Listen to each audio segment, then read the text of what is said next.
जैसा मैंने कहा कि ये एक लक्ष्य से प्रेरित एक लक्षित अतिक्रमण है, और मैंने इसमें आज भी लिखा है, आज ही छपा है उसके विषय में, लेकिन आपको संक्षिप्त बताना चाहता हूँ मैं कानूनी रूप से अब, और मैं ज़्यादा इस वक्त अब राजनीति से कानून की तरफ जा रहा हूँ और वापस स्पष्ट कर रहा हूँ कि मैं किसी रूप से उच्चतम न्यायालय की दलीलों के ऊपर कोई निर्णय नहीं दे रहा हूँ, कोई प्री जजिंग नहीं कर रहा हूँ, लेकिन जो दलीलें हैं हमारी, उनका क्या तर्क है, उनका क्या उद्देश्य है, उनका क्या मतलब है, वो आपको समझाने की और आपके ज़रिए देश को समझाने का प्रयत्न कर रहा हूँ। जैसा मैंने कहा कि ये स्वायत्त के इतना विरुद्ध है कि स्थापित न्यायिक सिद्धांत जितने भी हैं 1950 और 60 के दशक से, उन सब का हनन करता है और इसको उन सबको कुचलता है प्रशासनिक कार्यकुशलता के नाम पर। पहला, मैं 7-8 बिंदु आपको जल्द से गिनवा देता हूं। पहला, 2 अनुच्छेद हमारे पार्ट 3 में मानव अधिकार के विशेष रूप से बहुत महत्वपूर्ण हैं।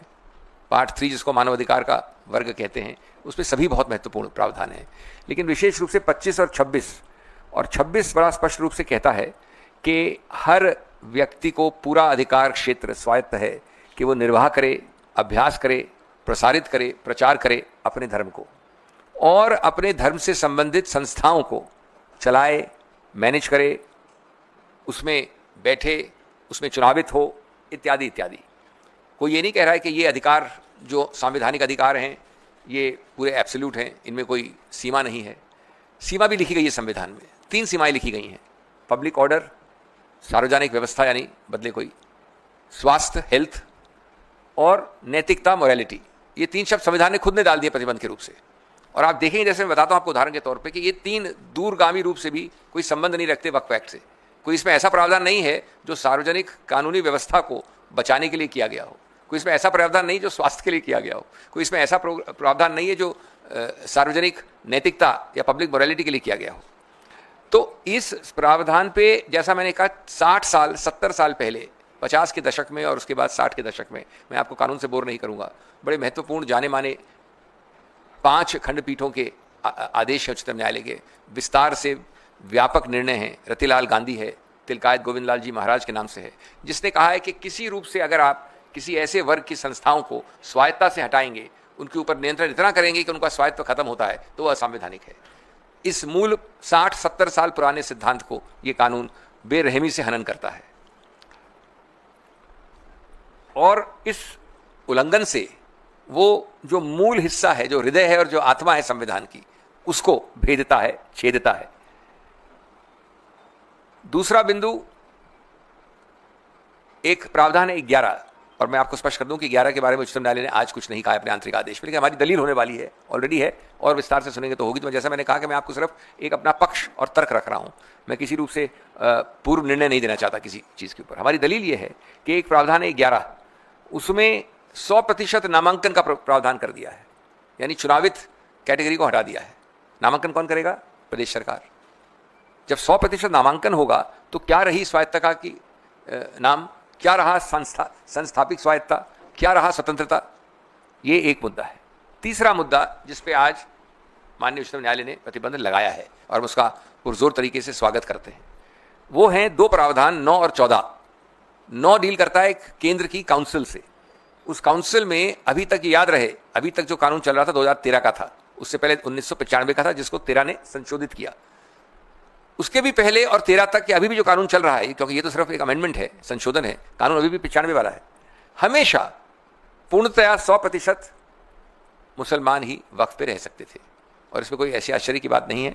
हमने पार्लियामेंट में और बाहर भी कई आपको उदाहरण दिए, कर्नाटक का Hindu religious act, Jagannath temple का, माता वैष्णो देवी का, इधर अपने तिरुपति का, काशी विश्वनाथ का, सिख गुरुद्वारा एक्ट, कई हैं जिसमें ये बड़ा स्पष्ट है कि सिर्फ उसी समुदाय, उसी धार्मिक वर्ग के लोग ही उसका संचालन कर सकते हैं, और ये स्वाभाविक है, इसमें कोई नई बात नहीं है। तो ये 2 प्रावधान हैं 9 और 14। इसमें पहली बार प्रावधान ये है कि संभवतः थ्योरेटिकली जहां तक काउंसिल का सवाल है तो 12-22 में से नॉन मुस्लिम हो सकते हैं। मैं आपको संक्षिप्त बता रहा हूँ कि है तो प्रावधान बड़ा लंबा चौड़ा और विकसित, लेकिन 22 टोटल हो सकते हैं, उसमें से 12 तक नॉन मुसलमान हो सकते हैं, केंद्रीय काउंसिल जो है वक्फ। जो दूसरा प्रावधान है 14 नंबर, वो बोर्ड्स के बारे में है। बोर्ड्स में 11 में से 7 नॉन मुसलमान हो सकते हैं। ये मुसलमानों की बात नहीं हो रही है, ये बात हो रही है कि अपनी संस्था को स्वायत्तता के साथ अपने समुदाय द्वारा, अपने धार्मिक वर्ग द्वारा चलाया जाए।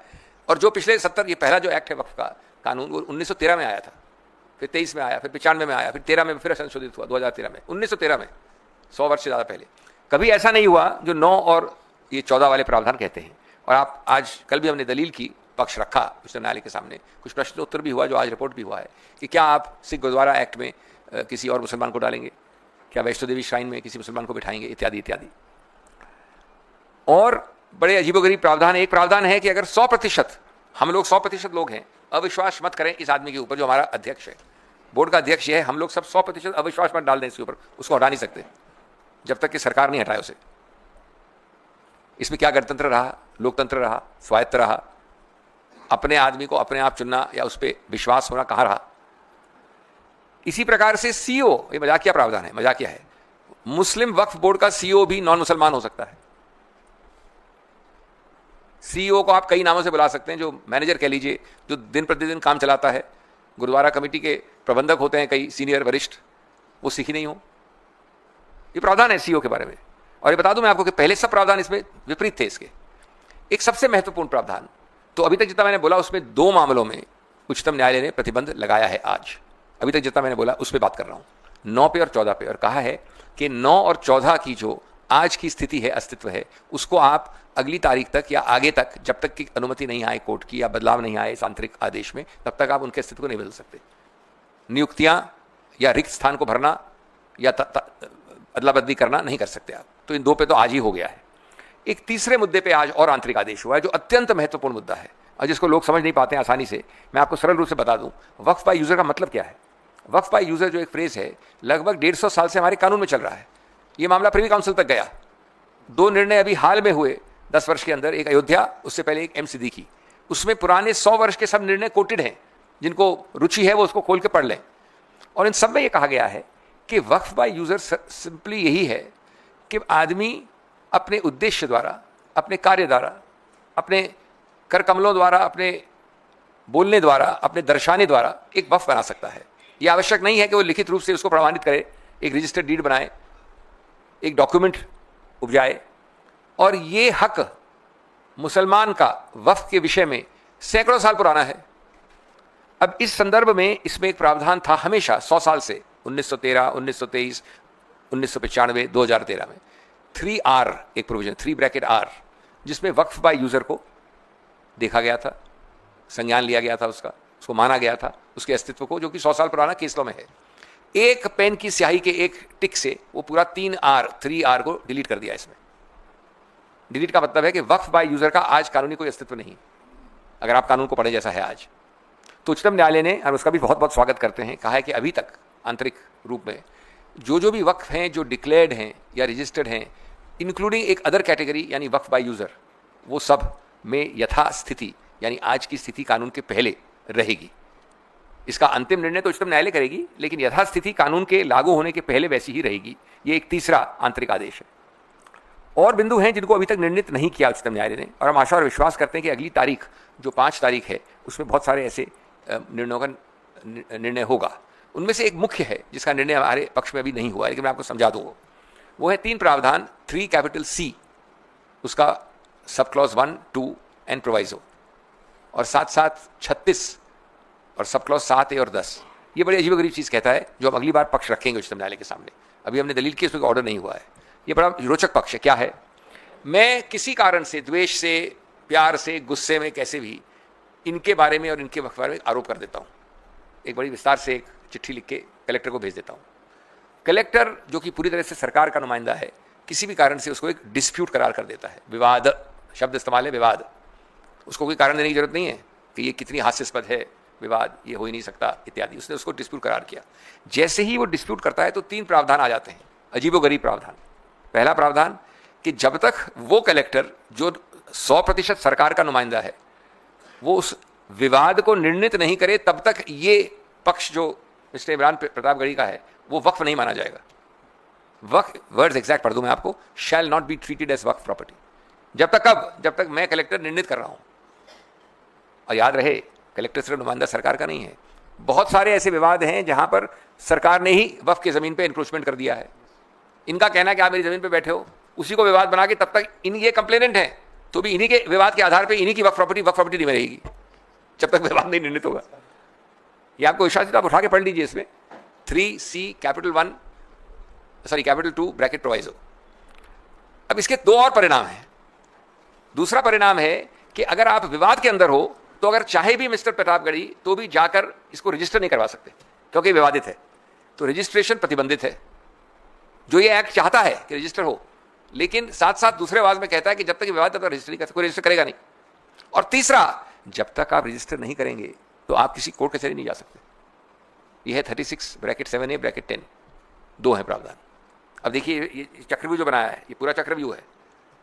इस चक्रव्यूह में बड़े से बड़ा योद्धा अभिमन्यु भी नहीं निकल सकता पहले तो। और उससे ऊपर मजाकिया है कि कलेक्टर को कोई समय सीमा नहीं जब तक विवाद निर्णित करे, तो इनके बच्चे और पोते भी उसको विवाद में चल, तब तक वो वक्फ नहीं रहेगा। और विवाद का वक्फ नहीं रहेगा तो रजिस्टर नहीं होगा, रजिस्टर नहीं होगा तो कोर्ट नहीं जा सकते। तो ये प्रावधान हम बड़े मजबूती से रखने वाले हैं कोर्ट के सामने। और प्रावधान है जिनका मैं अभी आपको लिमिटेशन का और एंशिएंट मॉन्यूमेंट्स एक्ट का उसके बारे में आपको ट्रबल नहीं करूंगा, लेकिन मैं सिर्फ मेरा अभिप्राय, मेरा उद्देश्य एक ही था, ये बताना कि ये एक बहुत सब्सटेंटिव, मजबूत, तथ्यों पर आधारित, कानून के महत्वपूर्ण तर्कों पर आधारित एक याचिकाएं हैं, कई सारी याचिकाएं हैं। ये कोई ऐसा नहीं है कि किसी के स्वप्न लोक से इजाद हुआ कोई एक फ्रिवलस, फॉल्स, वेक्सिशियस तरह का याचिका है। और ये मुद्दे गंभीर हैं। जैसा मैंने कहा, 3 मुद्दों पे जो आंतरिक आदेश हुआ उसको हम स्वागत करते हैं। हम मानते हैं कि ये कानून ये विडंबना बनाता है, जैसा मैंने अपनी संसद की भाषण में कहा था कि मिट्टी मेरी, मकान मेरा, इबादत मेरी, निशान मेरा। मिट्टी मेरी, मकान मेरा, इबादत मेरी, निशान मेरा, फिर भी कहते हैं सबूत दे कि हक है तेरा। तो ये जो विपरीत रूप से ये बदलता है पूरा सिस्टम, ये बहुत आपत्तिजनक है। दोस्तों, मैं ये सिर्फ कहना चाहूँगा कि we are not here to defend just one community. Don't treat it as a community specific issue. We are here to defend a constitutional principal.